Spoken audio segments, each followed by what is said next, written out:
Vale. Vamos a continuar donde nos quedamos la semana pasada, que es precisamente esto que acabamos de ver la importancia que tuvo el cine dentro de la revolución y sobre todo recordar que la Revolución Mexicana fue el primer gran evento o acontecimiento social que fue totalmente registrada por cámaras de cine.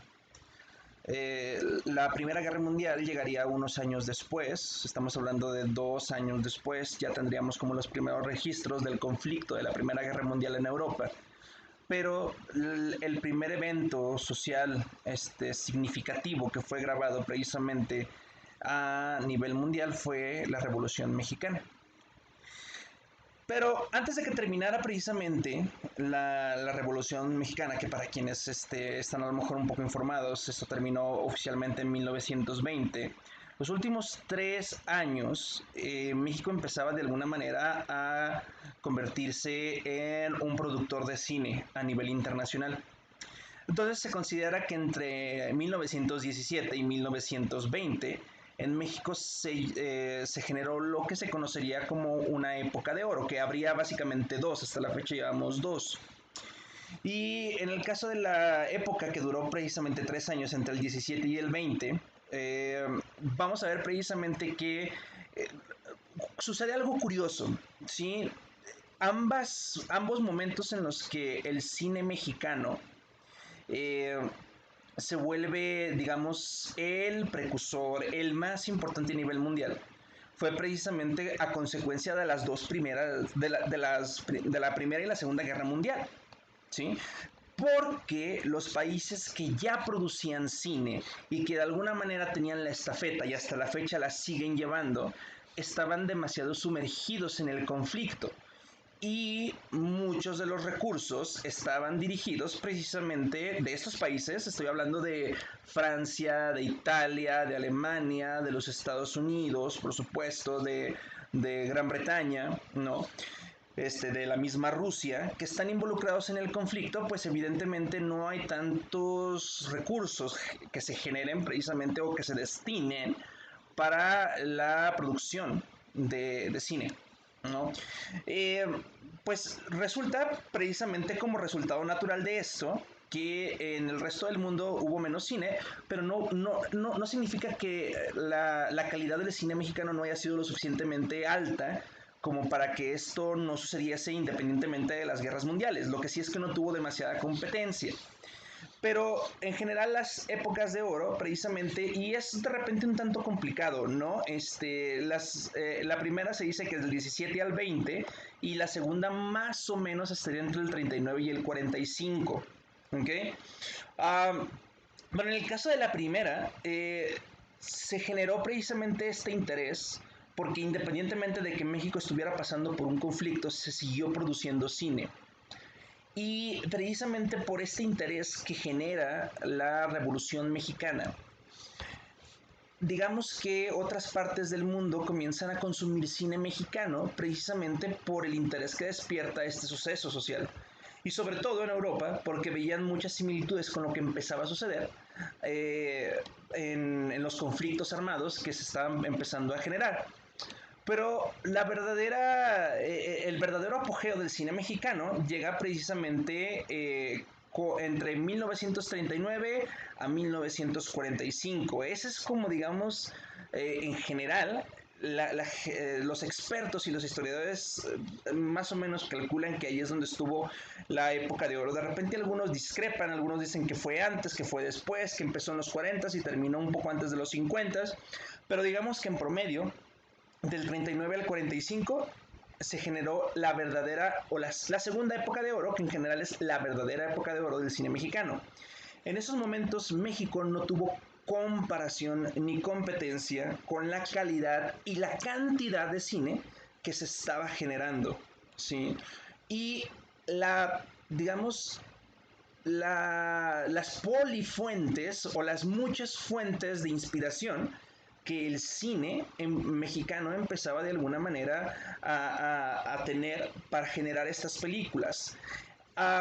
el cine mexicano produjo películas que tenían inspiración en obras literarias, comedias rancheras, películas policíacas muy buenas, por cierto, comedias musicales que no son tan conocidas, pero ahí están, sí, pero sobre todo, pues estas películas, ¿no? Que empezaron a llamar la atención por la música ranchera y por ciertos individuos muy, muy particulares que de alguna manera todos conocemos, ¿no? Estamos hablando de Negrete, estamos hablando de Infante, etcétera, ¿no? Los melodramas, que de ahí de alguna manera fueron como el origen de lo que sería más conocido adelante como las telenovelas, ¿no? Son algunos de los géneros más representativos que se empezaron a generar en aquellos momentos.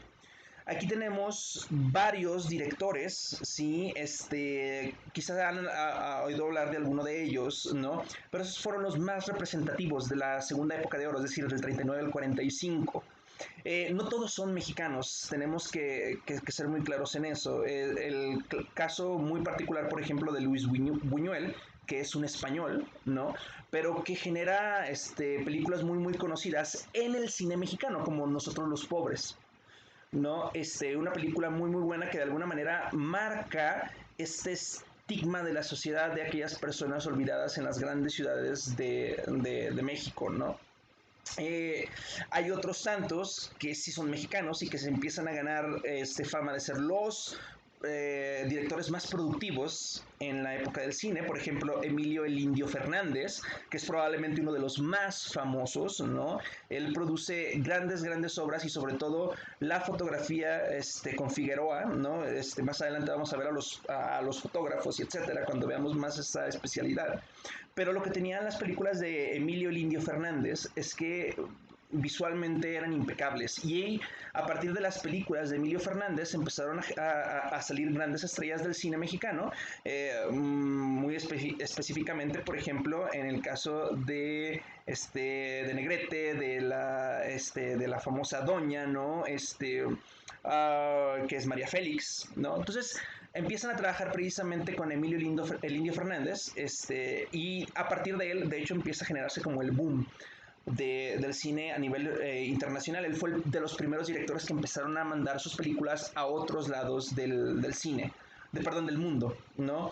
Tenemos, por ejemplo, Joaquín Pardavé, que probablemente algunos han escuchado, porque su familia más adelante también se dedica a actuar. Hay varios actores precisamente con este mismo apellido. Ismael Rodríguez, que también fue un cinefotógrafo muy, muy famoso. Fernando Soler, etcétera, etcétera, ¿no? Tenemos estos directores fueron los que de alguna manera produjeron y proyectaron el boom del cine nacional a nivel internacional. Aquí tenemos algunos de los actores y actrices más representativos de esa época. ¿Sí? Tenemos a Rodolfo Acosta, Amalia Aguilar, Rosa Aguirre, Ernesto Alonso, Meche Barba, Elsa Aguirre, Pedro Armendáriz, Roberto Cañedo, Rosa Carmina y Roberto Cobo. ¿Sí? Probablemente algunos han escuchado de algunos de estos actores porque siguieron, de aquí de alguna manera se produjo como la época de lo que llaman los primeros actores, grandes actores del cine mexicano, sobre todo, por ejemplo, muy, muy famoso Pedro Armendáriz, que siguió trabajando mucho, mucho tiempo, ¿sí? Um, Otros, por ejemplo, Arturo de Córdoba, Columba Domínguez, Irma Dorantes, la famosísima, muy conocida María Félix, Sara García, que ella de alguna manera, lo chistoso, por ejemplo, de Sara García es que ella siempre representaba, parece ser el mismo personaje, solo que con diferentes nombres y en distintos contextos, ¿no? Pero en realidad Sara García, eso era muy común en el cine mexicano, que los mismos actores representaban prácticamente al mismo personaje, pero en distintos contextos, y Sara García fue, digamos, como la precursora de ese gran movimiento. Silvia Derbez, Iracema Dilián, Emilio el Indio Fernández, que además de ser director era un gran, gran actor, Emilia Guiú y Tito Guizar, ¿no? Grandes, grandes actores de aquella época. Y algunos un poco más conocidos, por ejemplo, Pedro Infante, que yo creo que es el actor más famoso a nivel nacional e internacional mexicano de la época de oro, Katy Jurado, que también siguió trabajando por muchos, muchos años, Fami Kaufman, La Vitola, Libertad Lamarque, también que de alguna manera se volvió famoso por el cine de cabaret, Marga López, Carlos López Moctezuma, Rita Macedo, María Antonieta Pons, Lilia Prado y Rosita Quintana. En el caso de María Antonieta Pons, ella de alguna manera fue de las pocas que dieron el salto después de terminar la época de oro a Hollywood. Hizo un par de películas precisamente en Hollywood, una gran actriz que además tenía diferentes facetas. Podía ser desde la víctima, desde la mujer fuerte, desde una comedia, un drama, etcétera. Dolores del Río, que también muchos años en activo, después de la época de oro, Gustavo Rojo, Wolf Rubinskis, Nino Sevilla, David Silva, Andrés Soler, Domingo Soler, Fernando Soler, Julián Soler, Fernando Soto Mantequilla, los Soler, que fueron una familia que básicamente escribió su apellido en letras de oro en lo que fue el cine mexicano, ¿no? Germán Valdés, o mejor conocido como Tintán, María Victoria, Gloria Marín, María Elena Márquez, Miroslava, Carmen Montejo, Yolanda Montes Tongolele, Mario Moreno Cantinflas, Sara Montiel y Evita Muñoz Chachita.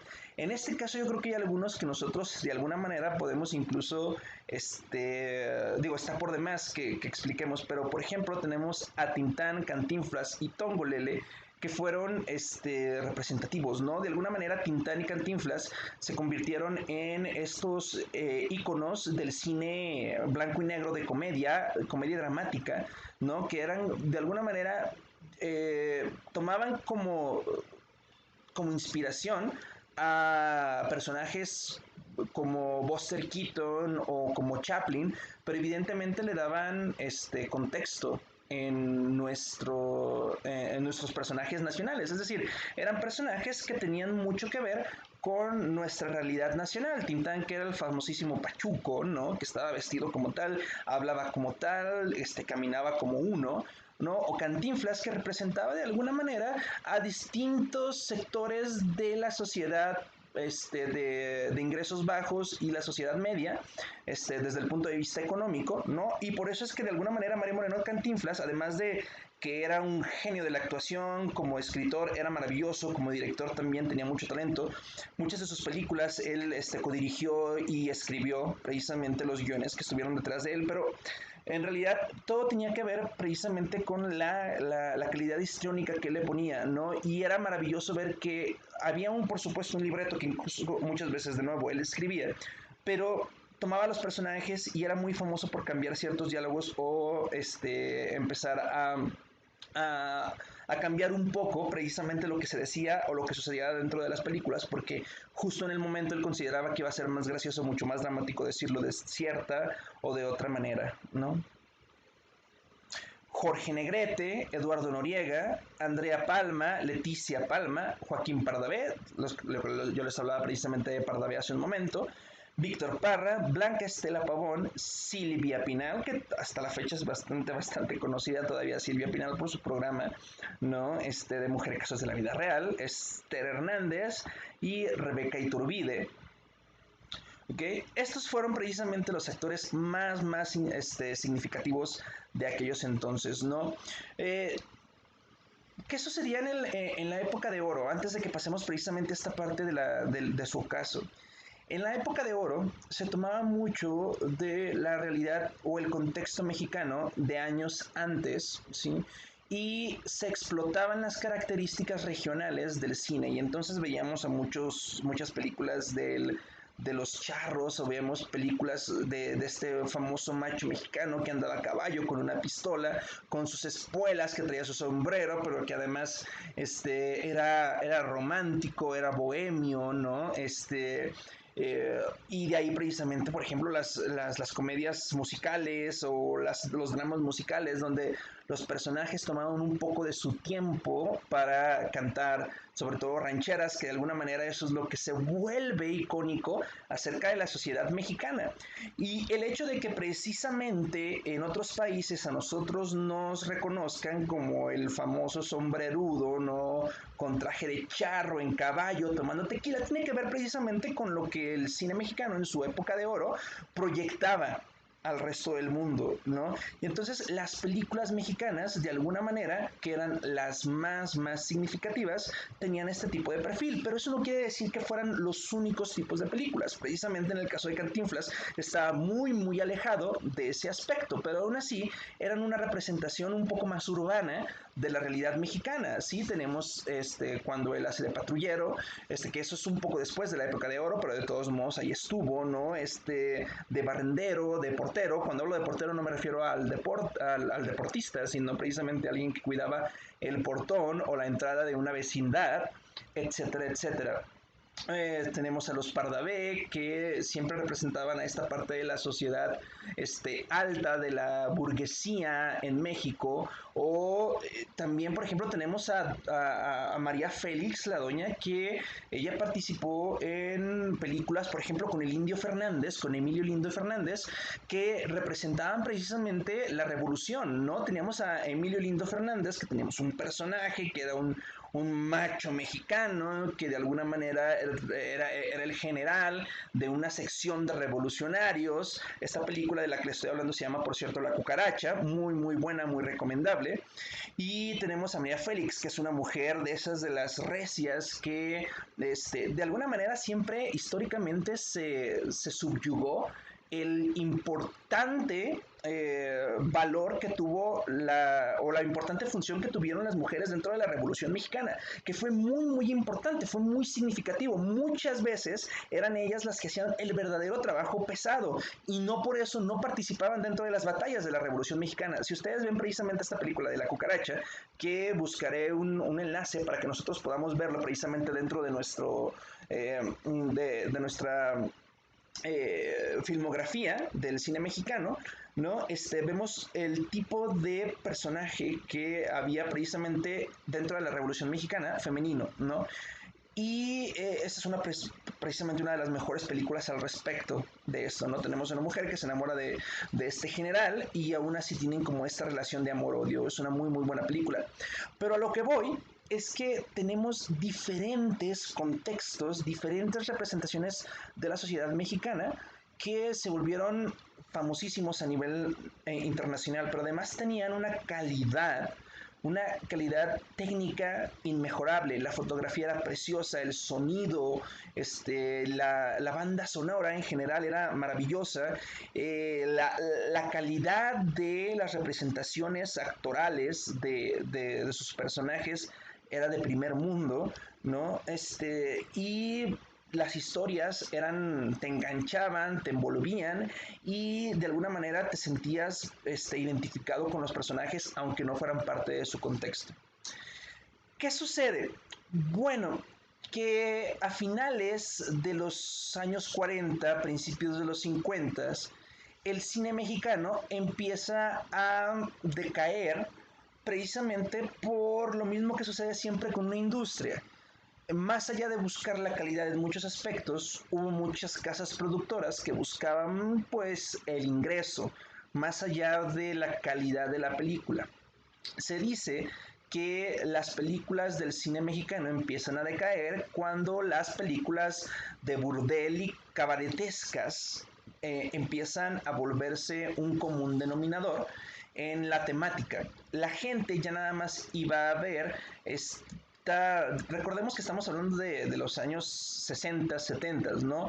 Y entonces cualquier insinuación sexual era de mucho aspaviento y llamaba muchísimo la atención. Y entonces estas películas que no tenían realmente ningún tipo de calidad, sí representaban un cierto morbo que la gente pagaba por ver. Pero como la industria empezó a ver que este tipo de películas, las famosísimas películas de cabareteras, de ficheras les llaman, empezaron de alguna manera a tomar fuerza, muchas productoras empezaron a irse por ese camino en lugar de buscar la misma calidad, es decir, generaban más dinero por mucho menos costo. Y por lo tanto se volvió el negocio perfecto. Y de alguna manera esto empieza a decaer, ¿no? Y empiezan a surgir todos estos héroes extraños de la mitología mexicana, personajes que representan cierto sector de la egolatría, sobre todo masculina, del mexicano, Y la gente empieza a ir a ver esas películas solamente porque de alguna manera representaban este sector de la idiosincrasia mexicana. Por ejemplo, estamos hablando de de personajes como El Santo y Mauricio Garcés, que empiezan a convertir en figuras de culto. ¿A qué nos referimos con eso? La gente iba a ver a estos personajes simple y sencillamente porque salía El Santo y Mauricio Garcés. Ojo, que no es por criticar las películas del Santo, porque de alguna manera el Santo, siendo precisamente una figura icónica de la cultura mexicana, pues tenía una importancia representativa, pero la calidad de las películas no era precisamente buena, sobre todo porque empezó a utilizar ciertos aspectos de el cine B, que le llaman a Estados Unidos, que le empezaron a llamar a Estados Unidos porque no era de primera línea, porque utilizaban efectos especiales muy baratos, muy mal logrados, las actuaciones, evidentemente era Santo, por más que fuera un personaje icónico, no era un actor como tal. Mauricio Garcés por sí mismo era un personaje que se repetía a sí mismo constantemente, no había ningún tipo de reto histriónico para este personaje, y de alguna manera empezaron a abaratar, digamos, como la calidad del cine mexicano. Y de alguna manera empezaron a salir todos estos personajes que empezaron a irse por la parte fácil, por representar personajes, por un lado, estos machistas coleccionistas de amores o las mujeres cabareteras. Y entonces la calidad empezó a tener como ciertos asegúnes, ¿no? Y los actores más representativos de esta época, donde ya empezó a decaer precisamente el cine mexicano, podemos encontrar a Enrique Álvarez Félix, Joaquín Cordero, el Mauricio Garcés, que lo pueden ver aquí en la esquina superior derecha, ¿no? Angélica María, Pina Pellicer, Ana Luisa Pelufo, Silvia Pinal, El Santo, el famosísimo Enmascarado de Plata, Lorena Velázquez, su hermana Tela Velázquez y Lucha Villa, ¿no? Entonces, pues aquí, además, muy importante, además lo que sucede es que después de los años 50, a finales de los años 80, bueno, pues el cine internacional se empezó a recuperar un poco, Hollywood y Europa empezaron a retomar terreno y pues evidentemente México ya no tuvo la misma influencia a nivel internacional. Aún así, después de que terminó, justo después de terminar la guerra, el cine mexicano, estoy hablando de la Segunda Guerra Mundial, el cine mexicano siguió gozando de bastante prestigio por, digamos, media década, por lo menos, ¿no? Y nuevamente, debido a que el cine norteamericano empezó a retomar fuerza y también el cine europeo, y sobre todo la aparición de la televisión, empezaron a desgastar la fanaticada que tenía el cine mexicano, ¿no? No hay, sin embargo, que olvidar que sí sucedieron cosas bastante significativas en estos últimos años del cine, de la época de oro del cine mexicano. Sobre todo las películas de Emilio el Indio Fernández. Este personaje, a pesar de su apariencia recia, que no estaba para nada en sincronía con, por ejemplo, James Dean, que era el galán en los Estados Unidos de aquellas épocas, ¿no? Aún así llamó mucho la atención como personaje, ¿no? Luis Buñuel, también el director, nuevamente, Luis Buñuel no es mexicano, pero digamos que algunas de sus películas más importantes las hizo aquí en México, ¿no? Y sobre todo, el famosísimo Pedro Infante. Pedro Infante, de alguna manera, justo en la decadencia de la época dorada del cine mexicano, fue cuando él empezó realmente a convertirse en el actor más popular de todo nuestro país. Fue de aquellos que continuaron con la misma calidad en sus interpretaciones, pero además era el cantautor y el galán de galanes en el cine mexicano, y entonces de alguna manera su importancia jamás decayó hasta la fecha de su muerte, ¿no? Y bueno, de alguna manera, lo que les comentaba hace un momento, ¿no? Empezaron a proliferar lo que en México se llamaban churros. Sí, empezaron a generarse películas que estaban nada más hechas precisamente para sacar un poco de dinero del bolsillo del público y nada más. Hay algunas cuestiones muy importantes que hay que recalcar acerca de esta época también. En el gobierno de Miguel Alemán, el presidente Miguel Alemán, se decreta una ley que se llama la Ley de la Industria Cinematográfica, que más adelante nosotros conoceríamos, pues, se convertiría en algo que en México se conoce como IMCINE, el Instituto Mexicano de Cinematografía, de alguna manera nace precisamente de una ley que establece Miguel Alemán, que dice que cierta cantidad de los impuestos se iban a ir precisamente para apoyar a la generación de cine nacional y sobre todo empezar a arreglar los problemas que empezaban a proliferar en el cine mexicano, sobre todo porque el cine mexicano fue el más importante en estos tiempos y Norteamérica empezaba los Estados Unidos empezaban de alguna manera a retomar ese lugar que les pertenecía antes y evidentemente el presidente en su momento, Miguel Alemán, quiso evitar esto aunque sin mucho éxito, ¿no? Uh, la idea también era tratar de destruir el monopolio que existía en la exhibición cinematográfica en esos años, ¿no?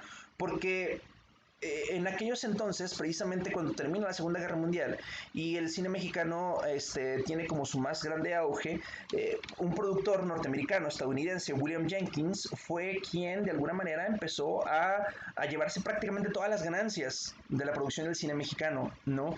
Él estaba detrás de las grandes producciones de Pedro Infante, de María Félix, de Emilio Lindo Fernández, pero a final de cuentas era una productora totalmente norteamericana. Sí, lucraban con el cine mexicano y se hacía cine de calidad, pero al final de cuentas era una productora norteamericana, ¿no?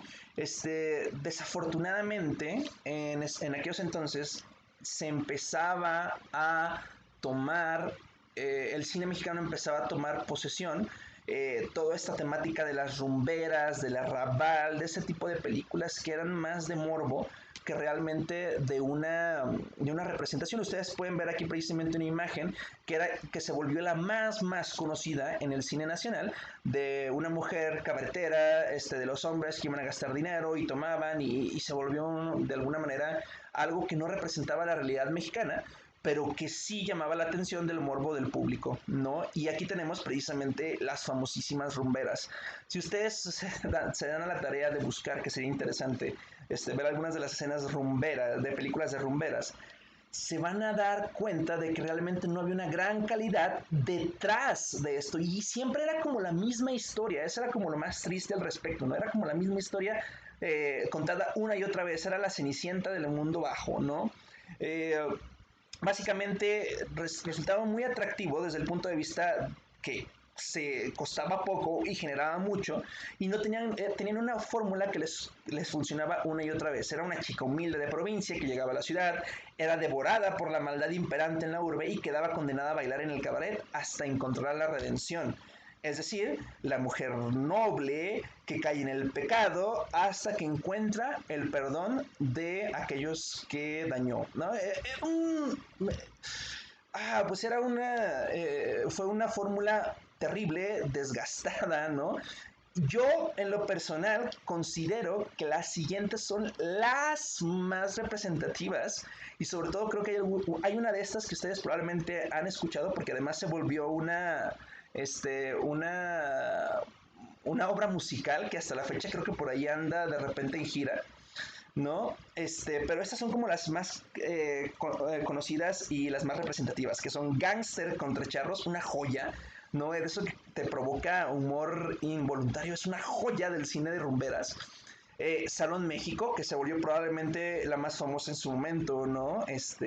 Calabacitas Tiernas, Aventurera, es la que les mencionaba hace un momento, de hecho se volvió una obra musical que hasta la fecha todavía creo que se volvió a producir. No recuerdo exactamente quién estaba detrás de ella, pero era una figura bastante famosa aquí de la farándula mexicana. Y Sensualidad, sería la última película que yo recomiendo que vean, no porque sean grandes películas, sino porque representan mucho precisamente este sector del cine mexicano, ¿no? De las rumberas. Y luego el famosísimo Arrabal.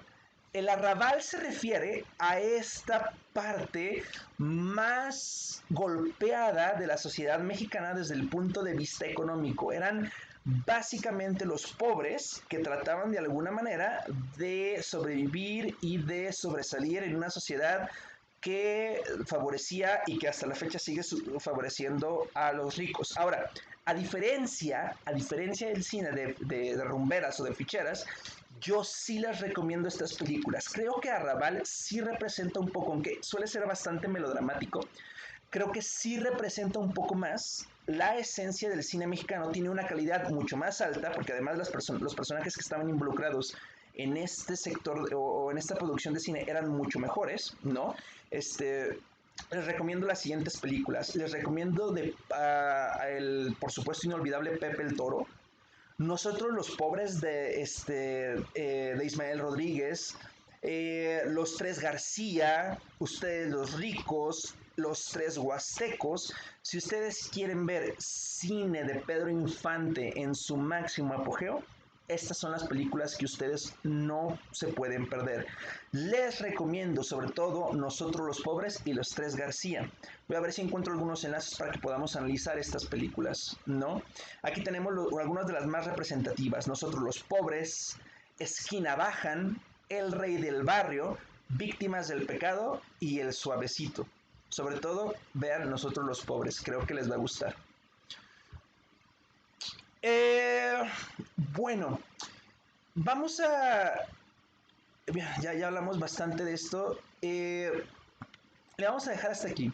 La próxima clase vamos a empezar a ver lo que empieza a suceder cuando la televisión comienza a ganar terreno en la sociedad mexicana y los efectos que tiene precisamente en detrimento del cine mexicano. ¿Ok? Pero vamos a seguir trabajando en esto. Les voy a pasar también algunos enlaces para que veamos algunas películas de cine mexicano y vamos a analizarlas. Ese van a ser el producto de este módulo. Entonces, por favor, atentos a los enlaces que les voy a estar pasando y disfrútenlas mucho. Creo que las películas que les voy a pasar valen bastante la pena, ¿no? Bueno, chicos, esta fue la clase de esta semana. Nos estamos viendo, o bueno, me están escuchando pronto. Cualquier duda, pues estoy ahí ya sea en la plataforma o en las redes sociales.